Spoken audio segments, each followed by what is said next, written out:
Grabe, parang ako nanood ng All Out Sundays Prod.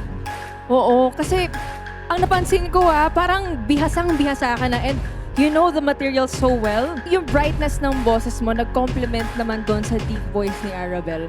So, I don't know if it's just me tanongin natin yung ating Clash panel. Yes, Arabelle, thank you so much for flying from Korea to here. Yee. And,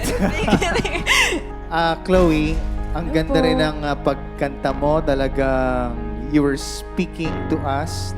Together, vocally, kayong dalawa, talagang you bring out the best with each other. Chloe, ang hinihingi ko lang, as a duet, talagang you need to connect more with your duet partner emotionally. Even though vocally I hear it, parang sometimes parang nakafocus ka pa rin sa sarili mo. So, I understand na mayroong mga solos na dapat isarili. Pero open up to your duet partner kasi she's giving you strength and highways for you guys to really meet. Thank you guys. Thank you. Beautiful performance. Hello, Ara and Chloe. Hello po. Ara, sobrang galing mo. Nakakainis. And Thank you. Chloe, nakita ko na talagang nag-step up ka, talagang sumabay ka kay Ara. Hindi ka lang nag-step up sa kanta, kundi sa looks. Pati yung height nyo, para kayong pwedeng maging beauty queen. Alam niyo yun. So, ay wow, may pagrampa. So yun, Chloe, kailangan talaga pag-duet. Kailangan nyo magtulungan.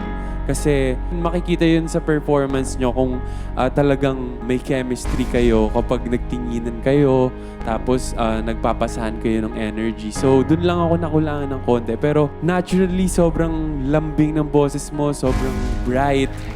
Congratulations. Hi, Ate Arabelle. As usual, super galing, super ganda. Thank you so much.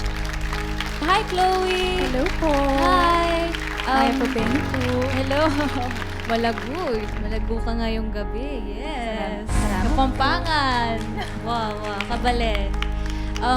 Agree ako kay Opa Christian at saka kay JL. I'll say it this way.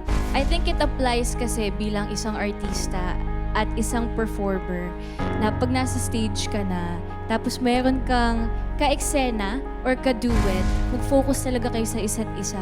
Kasi pwede kayong humugot ng emosyon from one another.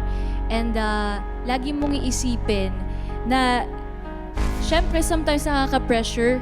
Si Ate Arabelle, she recently won and super galing niya. Minsan nakaka-pressure talaga. I guess, masasabi ko lang, gusto ko yung konting grit pa siguro.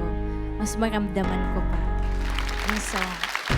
Okay, thank you so much, Chloe and Arabelle. That was such a wonderful performance. And thank you, Clash Panel. Sapat na kaya ito para maging safe si Chloe at makaiwas sa Mother ang Matibay mamaya?